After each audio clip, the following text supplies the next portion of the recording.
예, 기도하겠습니다. 사랑하는 하나님 감사합니다. 한 해 동안 저희를 지켜주시고 또 오늘 목요 예배의 마지막 또 시간을 맞이하게 되었습니다. 저희가 또 한 해를 마무리하며 또 새로운 새해를 또 기대하면서 말씀 가운데 새로워지고 또 기도로서 하나님 앞에 나아가는 오늘 저녁 예배 시간 되게 하여 주시기를 기도합니다. 말씀 가운데 온전히 성령 하나님 함께하여 주시옵소서.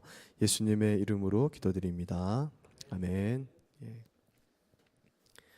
네, 오늘 신년 말씀을 우리 신년을 대비하면서 예비하면서 내가 없어도 하나님은 일하십니다라는 제목으로 우리 말씀을 나누겠습니다.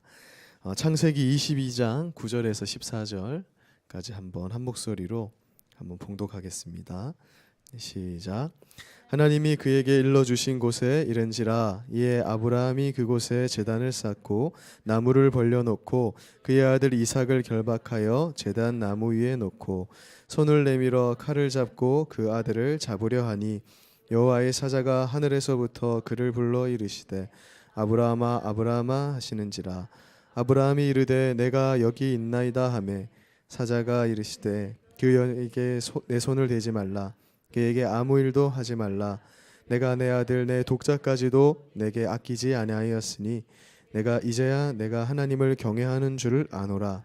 아브라함이 눈을 들어 살펴본즉 한 수량이 뒤에 있는데 뿔이 수풀에 걸려 있는지라. 아브라함이 가서 그 수량을 가져다가 아들을 대신하여 번제로 드렸더라. 아브라함이 그 땅 이름을 여호와 이레라 하였으므로 오늘날까지 사람들이 이르기를 여호와의 산에서 준비되리라 하리라. 아멘. 예, 오늘 말씀의 제목은 언뜻 보면 상당히 모순적으로 들리는 그런 제목입니다. 내가 없어도 하나님은 일하십니다. 예, 우리 생각에는 하나님께서 일하시는 자리에 내가 있어야 사람이 있어야 무엇인가 될 것 같아라고 생각을 하는데 오늘 창세기 말씀을 통해서 우리가 살펴보게 되는 것은 하나님이 우리에게 주시는 메시지는 우리라는 그런 존재가 없어도 하나님이 여전히 일하신다라는 그런 메시지를 주고 계시는 것을 확인하게 됩니다. 물론 하나님의 일하심에 대해서 아마 오랫동안 묵상하고 경험하신 우리 집사님들이나 우리 성도님들은 오늘 이 제목의 의미가 무엇인지 짐작하시리라 생각이 됩니다. 그런데 오늘 말씀을 통해서 우리가 새로운 2018년 새해를 또 시작점에서 우리가 하나님 안에서 어떤 마음가짐으로 나아가야 되는지 함께 말씀으로 도전받는 시간 되었으면 좋겠습니다. 오늘 본문 말씀은 하나님께서 아브라함이 100세에 낳은 독자 이삭을 바치라고 하는 사건을 담고 있습니다.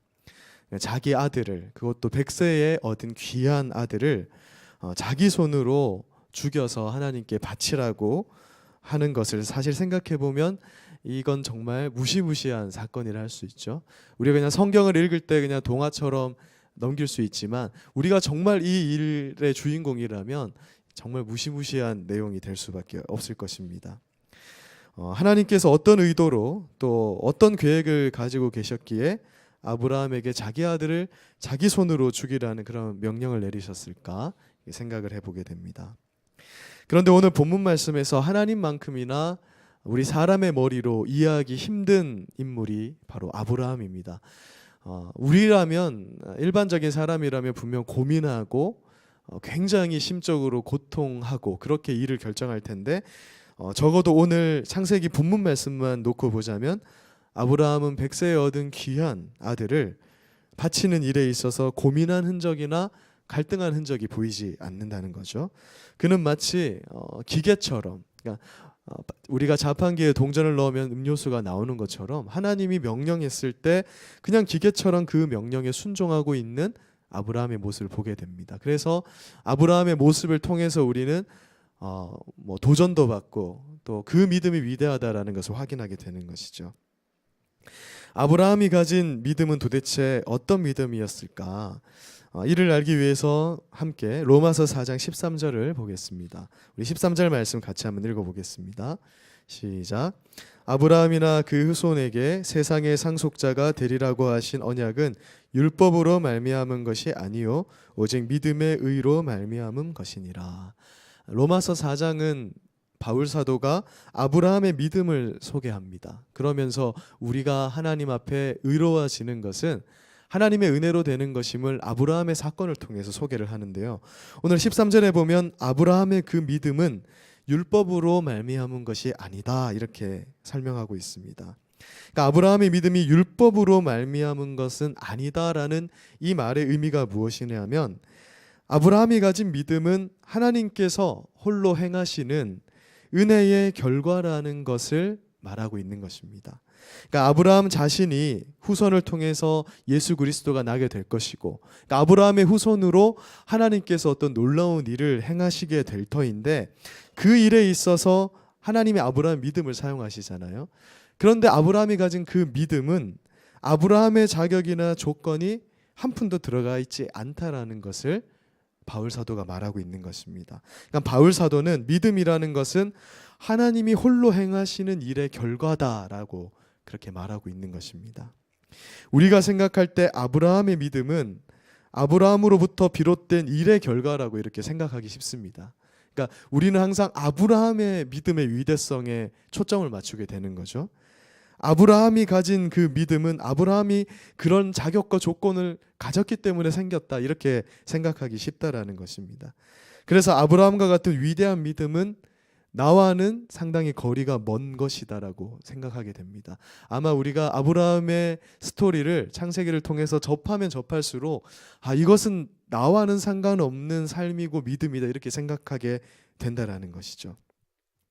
그런데 로마서 4장을 통해서 사도 바울이 말씀하는 것은 아브라함은 하나님께서 아브라함의 그 상속자를 통해서 우리를 구원하시리라는 그 영원한 약속을 성취하는 것에 대해서 자기의 몫을 내놓을 것이 없는 자라고 그렇게 해석하고 있는 것입니다. 그러니까 우리가 생각할 때 아브라함이 뭔가 대단한 게 있는 것 같은데 하나님 앞에서 아무것도 낼 것이 없는 것이 아브라함이라는 존재다.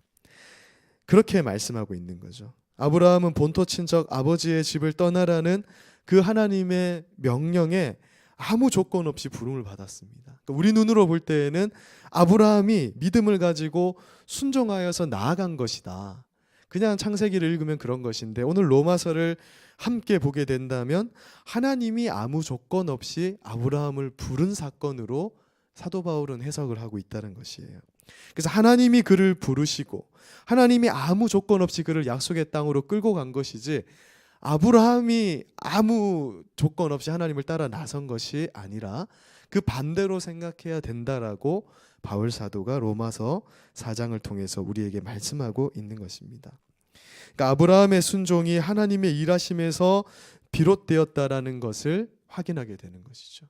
무엇으로 그것을 확인할 수 있냐면 아브라함이 하나님의 명령에 순종해서 길을 나서는데 아브라함은 갈 바를 전혀 알지 못했다라는 것에 있습니다. 그가 뭔가 목적을 가지고 나서는 것도 아니고 내가 이 길로 가면 반드시 무슨 결과를 얻을 거다 해서 그 길을 지금 가는 것이 아니라는 거예요. 아브라함은 지금 자기 아버지의 집을 자기 고향 땅을 나서는데 어디로 갈지 어떤 목적성도 없이 그냥 하나님 부르시니까 가는 것입니다. 아브라함은 그저 하나님의 손에 붙잡혀서 지금 나아가고 있는 것이죠. 그게 아브라함의 믿음이었는데 그 믿음은 결국 하나님이 일하시는 데서 비롯된 것이다. 이렇게 말하고 있는 것입니다. 하나님은 아브라함에게 100세의 이삭을 주실 거라고 말씀하셨습니다. 여기서 우리가 생각해 봐야 되는 것은 왜 100세의 이삭을 얻게 되느냐는 거죠. 이것은 무엇을 우리에게 말씀해 주고 있는가? 단순히 아브라함의 믿음을 100세까지 시험하셔서 뭐 그런 것을 알려주시려고 100세의 이삭을 주시는 것인가? 우리는 다 아브라함의 후손들입니다. 그러니까 이 사건은 우리에게도 무엇인가 주는 하나님의 메시지가 있다라는 것이죠. 아브라함의 후손들도 아브라함과 같이 하나님으로부터 이끌리심을 받는데 그 이끌리심에 있어서 우리의 자격과 조건은 아무런 필요가 없다라는 것을 보여주는 사건이 100세의 이삭을 얻게 되는 사건이라는 겁니다. 100세의 아들을 낳는 것은 가능한 일일까요? 불가능한 일일까요? 우리가 아무리 믿음을 가져도요 100세의 아이를 낳는 일은 없을 것입니다. 예수님 다시 오실 때까지 아브라함에게만 국한되는 일인 거예요. 이것은 모르겠어요. 하나님이 정말 하시지 않는 한은 어떻게 100세의 아이를 낳을 수 있겠습니까? 그럼 불가능하다는 거죠. 그것과 같이 우리가 하나님을 믿어서 의롭게 된 이 사건 자체가 사람의 힘으로는 불가능하다는 걸 말하는 거예요. 이것은 하나님이 하시는 일이라는 것이죠. 만약 아이를 낳을 수 있는 나이에 이삭을 얻었다면 아브라함은 반드시 이렇게 생각할 겁니다. 이 일에 나의 지분이 조금 있다. 그러니까 나는 내가 능력이 있고 내가 힘이 있고 그래서 내가 아이를 낳았다라고 생각할 수 있겠지만 그가 100세가 되었고 사라가 더 이상 월경을 할 수 없는 그 나이가 되었을 때 얻은 아이이기 때문에 이것은 하나님이 하셨다. 하나님이 홀로 하신 일이라고 말할 수밖에 없는 것을 보여주신 사건이 100세에 이삭을 낳은 사건이었습니다. 그런데 하나님 여기서 그치지 않고 정말 네가, 그러니까 정말 아브라함 네가 이 일에 있어서 아무것도 아닌 것을 고백하느냐라는 것을 마지막으로 시험하는 사건이 바로 이삭을 바치라고 하는 그 사건이었다라는 것입니다. 우리가 여기서 이 점을 확장해서 한번 묵상해 봐야 되는데요. 하나님이 아브라함의 후손들을 자신의 자녀로 삼는 그 일에 있어서 사실상 이삭이 필요 없다라는 것을 말하는 겁니다. 이삭이 없어도 하나님은 일할 수 있다. 아브라함에게 지금 그걸 요구하시는 거죠. 100세에 낳은 이삭, 얘가 있어야 하나님 또 분명히 말씀하셨거든요. 내가 이 이삭을 통해서만, 사라의 태에서 나오는 이삭을 통해서만 앞으로 약속한 그 그리스도가 나오게 될 것이고 그로 인해서 너의 믿음의 후손들이 다 천국의 의에 이를 수 있을 것이다. 그래서 아브라함이 생각할 때 이삭은 꼭 필요한 것인데 하나님 뭐라고 요구하냐면 그 이삭을 죽이라고 하는 거예요. 그래서 사람이 생각할 때, 만약 아브라함이 생각할 때 이삭이 반드시 이 일을 타는데 필요하다라고 생각한다면 이삭을 바치지 못하는 겁니다. 그러니까 하나님은 지금 무엇을 말씀하냐면 그 이삭이 없어도 내가 일할 수 있음을 믿느냐라는 거예요. 우리가 없어도 하나님은 일할 수 있느냐를 시험하신 사건이 바로 오늘 이삭을 바치라는 사건이었다라는 것이죠. 즉 이삭을 바치라고 하신 이 사건은 하나님께서 아브라함을 통해서 어떤 일을 이루어 가시는데 이삭은 필수적인 것이 아니고 심지어 아브라함도 전혀 필수적인 것이 아님을 말씀하고 있는 것입니다. 그래서 예수님도 이렇게 말씀하신 것이죠. 너희가 아브라함의 후손이라고 자부하지 말아라. 이 돌들로도 후손을 만들 수 있는 게 하나님의 능력이라고 그렇게 말씀하신 겁니다. 그런데 오늘 우리가 놀라게 되는 것은 바로 이 아브라함에게 이 하나님의 일하시는 방법의 놀라움을 아는 지식과 믿음이 있었다라는 것이죠. 아브라함은 이렇게 나아갑니다.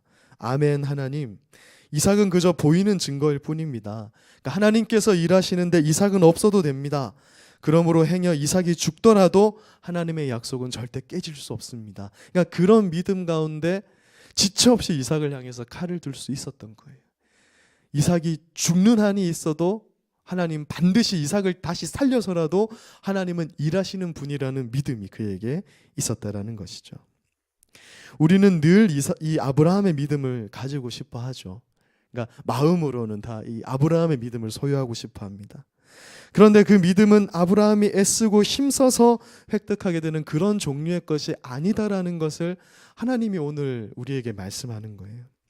하나뿐인 아들 이삭을 바칠 때 아브라함이 소유했던 믿음이 바로 이러한 믿음이었는데 하나님께서 어떠한 일을 하시는데 사실 우리는 없어도 된다라는 것을 믿는 믿음이었다라는 겁니다. 바로 이 믿음이 아브라함이 가진 놀라운 믿음이었습니다. 하나님이 일하시면은 우리의 자격, 우리의 어떤 것도 필요로 하지 않다. 그것을 알고 나아간 사람이 바로 아브라함이었다는 거죠. 우리에게도 작은 이삭이 있어요. 이것이 없으면 하나님 어떻게 일하실래요? 라고 반문할 만한 것이 있는데 하나님 그것이 필요 없다. 그것마저도 내어놓을 수 있는 믿음을 요구하시는 것입니다. 그래서 히브리서 11장 18절에서 19절에서 이렇게 말씀합니다. 그에게 이미 말씀하시기를 내 자손이라 칭할 자는 이삭으로 말미암음이라 하셨으니 그가 하나님이 능히 이삭을 죽은 자 가운데서 다시 살리실 줄로 생각한지라 비유컨대 그를 죽은 자 가운데서 도로 받을 것이다. 사람이 죽으면 모든 것이 끝이 나잖아요. 살아있을 때에만 어떠한 기적이라도 기대할 수 있고 어떠한 것이라도 해볼 수 있는 것입니다. 죽으면 사람은 아무것도 할 수 없는 거예요. 그런데 하나님 안에서는 죽어도 끝이 아니라는 것입니다.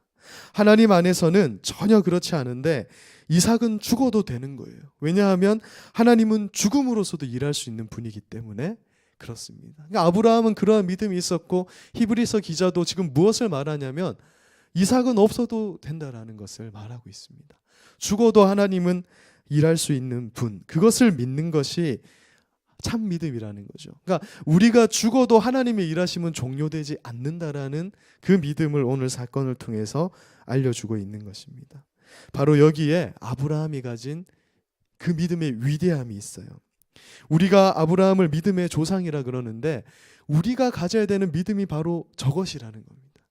아브라함이 뭔가 진짜 위대한 뭔가 믿음, 물론 기도도 열심히 하고 우리가 예배 생활도 열심히 해야 되는데 그것을 통해서 획득하는 그런 어떤 우리가 상상할 수 없는 믿음을 소유해서 믿음의 조상이 되는 게 아니라 모든 것을 하나님, 내가 없어도 된다라는 그런 자기 포기 속에 하나님을 의지하는 그 믿음을 하나님은 조상으로 삼으셨다라고 그렇게 말씀하는 것이죠.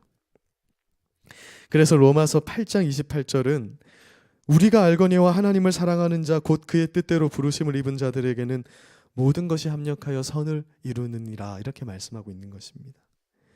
이 말씀은 무슨 말씀입니까? 하나님을 사랑하는 자 곧 그의 뜻대로 부르심을 입은 우리에게는 성공과 실패라는 구분은 이제 없다라는 것을 말하는 거예요.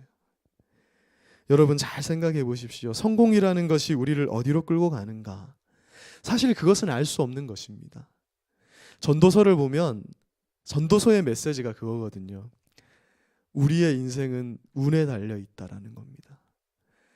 아무리 우리가 부지런히 저축하고 노력해도 그 사람이 망할 수 있고 게으르게 살고 악하게 사는데 그 사람이 잘 될 수 있다. 그래서 인생은 헛되다. 이게 전도서의 말씀이거든요. 오늘 성공이 우리를 어디로 이끌고 가냐 하면 우리를 정말 자랑으로 끌고 갈 수도 있지만 타락으로 끌고 갈 수도 있다라는 것입니다. 우리는 그것을 잘 알고 있습니다. 성공이 오히려 끝에는 완전한 실패로 끝날 수도 있다라는 것이죠. 인간적인 눈으로 성공인데 하나님 나라에 이르렀을 때는 영원한 실패로 끝날 수도 있다라는 것이죠. 그래서 우리에게 중요한 것은 성공이냐 실패냐와 같은 그런 세상적 기준이 아니다라고 지금 말하는 거예요. 이삭을 바치라니, 내 하나밖에 없는 아이를 바치라고 하는 건 가장 인생에서 절망적인 사건일 겁니다.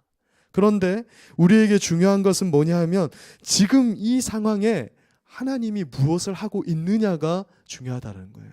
내가 하는 이 일에 내가 가치 없어 보이고 때로는 너무 허무하고 눈물과 한숨밖에 없는 이 일에 하나님이 지금 함께 하시는가?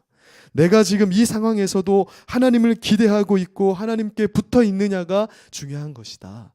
그것이 바로 믿음이고 아브라함은 그런 믿음이 있었기 때문에 복을 받을 때에도 하나님께 붙어 있지만 이삭을 바치라는 말도 안 되는 그런 요구 속에서도 아브라함은 하나님을 믿는 거예요. 왜냐하면 이삭이 없어도 내가 없어도 하나님은 일하실 수 있다. 그것을 기대하고 있기 때문에 그렇습니다. 우리가 성경을 한 구절 더 보겠습니다. 그러니까 빌립보서 1장 12절과 14절 말씀 우리 같이 한번 읽어보겠습니다. 시작. 형제들아 내가 당한 일이 도리어 복음 전파의 전진이 될 줄을 너희가 알기를 원하노라. 이러므로 나의 매임이 그리스도 안에서 모든 시대안과 그 밖의 모든 사람에게 나타났으니 형제 중 다수가 나의 매임으로 말미암아 주 안에서 신뢰함으로 겁없이 하나님의 말씀을 더욱 담대히 전하게 되었느니라. 바울 사도의 고백인데요. 바울 사도가 마케도니아 지역에서 처음 시작하여 세운 교회가 빌립보 교회였습니다. 빌립보 교회를 세우고 생각해 보십시오. 마케도니아 지역에 유럽 지역에 처음 갔는데 교회가 세워지고 뭔가 일이 시작될 것 같은 그 시점, 그런데 사도 바울이 감옥에 갇히게 되는 거예요. 햇빛 골모는 아시다시피 옥중서신이지 않습니까? 그러니까 바울이 생각할 때 분명 소망은 있는데 현실이 암울해진 거예요. 그래서 유대인들은 바울을 비난합니다. 네가 하나님을 섬긴다더니 예수를 잘못 그렇게 섬긴다더니 결국 감옥에 갇히지 않느냐, 그런 비난과 조롱을 받는 거예요. 아마 우리가 이러한 이 사도 바울과 같은 상태로 많은 시간을 사실 보내게 될 겁니다. 하나님이 웬만하면은 그냥 잘 되게 해주시면 되는데 잘 되는 일 앞에서 꼬꾸라지거나 이런 사도 바울과 같이 말도 안 되는 이런 현실 앞에서 놓이게 되는 거죠. 그때 우리는 어떻게 생각하냐면 내가 감옥 안에 있으면 누가 일하냐. 우리는 다 그렇게 생각하게 돼요. 이런 상태에서 교회는 이제 생겨난 빌립보 교회는 도대체 어떡하냐. 아니 내가 아니면은 지금 교회를 세워놨는데 진짜 어떡하냐. 도대체 하나님은 뭐 하고 계시냐. 이런 생각을 하게 되는 것이죠. 그런데 오늘 참 믿음을 가진 바울 사도는 그렇게 대답하지 않고 이렇게 대답하는 겁니다. 내가 감옥에 갇혀 있든 아니면 풀려나서 전도하고 돌아다니든 일의 결과는 똑같다라는 것이죠. 그것을 말하고 있습니다. 결국 동일한 결과가 나온다. 왜냐하면 이 일은 내가 하는 것인데 사실은 하나님이 일하시는 것이고 심지어는 내가 없어도 하나님이 일하신다는 거예요. 그래서 그 결과를 보니까 우리가 생각할 때 바울 사도 같은 특출한 사람이 막 끼어다녀야 일이 될 것 같잖아요. 그런데 정작 감옥에 앉아서 이 사람은 성경을 집필하고 있고 놀라운 일이죠. 그런데 밖에서는 어떤 일이 일어나냐면 이 일로 인해서 몇몇 사람이 더 열심히 사역을 하더라 이렇게 말씀하고 있는 것입니다. 때로는 가장 절망적인 상황인데 그 상황이 하나님이 일하시는 최적의 조건이 될 수 있는 것.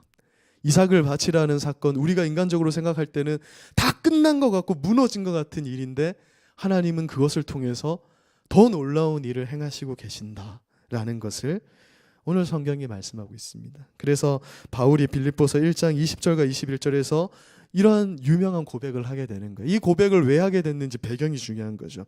이러한 배경 속에서 나의 간절한 기대와 소망을 따라서 아무 일에든지 부끄러워하지 아니하고 지금도 전과 같이 온전히 담대하여서 살든지 죽든지 내 몸에서 그리스도가 존귀하게 되게 하려 하나니 이는 내가 사는 것이 그리스도니 죽는 것이 유익하다. 나는 죽어도 아무 상관이 없다라는 거예요. 내가 없어도 하나님은 여전히 일하시고 그런데 그렇게 하는 바울을 하나님은 위대하게 쓰시고 하나님은 놀라운 일을 이루신다는 것입니다.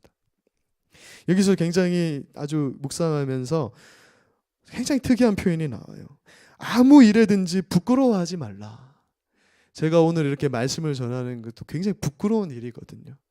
삶이 뒷받침되지 못하고 기도의 생활이 뒷받침되지 못하고 사실 말씀은 늘 이렇게 하면서도 늘 그냥 한숨과 푸념이 섞여 있는데 그런데 부끄러워하지 말라는 거예요. 이유가 뭐냐 하면 이러한 나 같은 자가 서서 말씀을 전거하고 그런데 그러한 속에서도 하나님은 일하기 때문에 사도 바울이 굉장히 엄청난 표현을 하는 겁니다.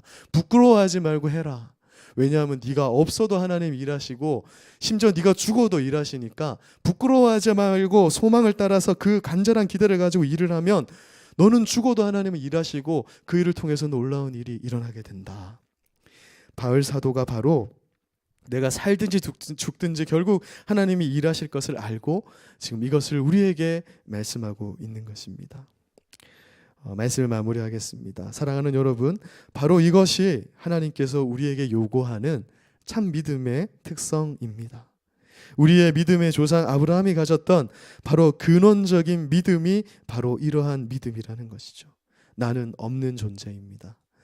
이 말은 내게서는 기대할 소망이 아무것도 없는데 하나님이 나와 함께하고 있기 때문에 내게서 놀라운 일을 기대할 수 있습니다. 2017년 완전히 망했고 2017년 진짜 추수할 것도 없고 이제 며칠 남지 않은 2017년은 너무 나에게는 지워버리고 싶은 한 해인데 또 우리가 새로운 새해를 주신 하나님을 기대하는 것은 하나님은 나의 무존재함, 무능함, 우리의 한숨과 우리의 눈물과 우리의 불만으로도 일할 수 있는 분이 하나님이시기 때문에 부끄러워하지 말고 또다시 하나님과 함께 나아가는 것. 성공이냐 실패냐가 중요한 게 아니라 그 일 가운데 하나님이 함께 하시느냐 안 하시느냐가 중요한 것이다. 그것을 오늘 이삭을 바치라는 하나님의 그 메시지 속에서 우리는 확인하게 되는 것입니다. 우리는 늘 생각합니다. 이삭이 있어야 무슨 일이 일어날 수 있지 않겠느냐. 하나님 백세해 주신 이 이삭이 있어야 되지 않습니까? 내가 있어야 되지 않습니까? 근데 하나님은 그렇지 않다. 너희에게 필요한 것은 우리의 좌절로도 일하시는 하나님, 우리의 죽음으로도 일하시는 하나님, 그것을 믿는 믿음이 우리에게 요구된다 말씀합니다. 어쩌면 2018년에도 우리는 예수의 이름 때문에 바보가 될 수도 있고, 예수의 이름 때문에 실패할 수도 있고, 예수의 이름 때문에 또 한숨 쉴 수도 있고, 여전히 더디게 진행되는 것만 같은 하나님의 일 속에서 낭망할 수도 있지만, 그러나 우리가 또 오늘 말씀을 통해서 기대하는 것은 하나님이 하시는 일은 때로는 나의 약함으로도 일하시고 나의 유능함으로도 일하시지만, 그것이 중요한 것이 아니라 내 삶에 하나님이 함께 하시느냐, 내가 하나님을 인식하고 있느냐, 붙잡고 있느냐, 기대하고 있느냐에 달려있다라는 것을 기억하면서 오늘 또 우리가 이 새해에 정말 하나님 주신 기대와 소망, 기도 제목 잡고 그렇게 기도하시고 돌아가시는 밤 되기를 바랍니다. 이 아브라함이 소유했던 이러한 믿음으로 2018년을 열어가시는 저와 여러분이 되기를 주님의 이름으로 소망합니다. 제가 기도하고 함께 기도하겠습니다. 사랑하는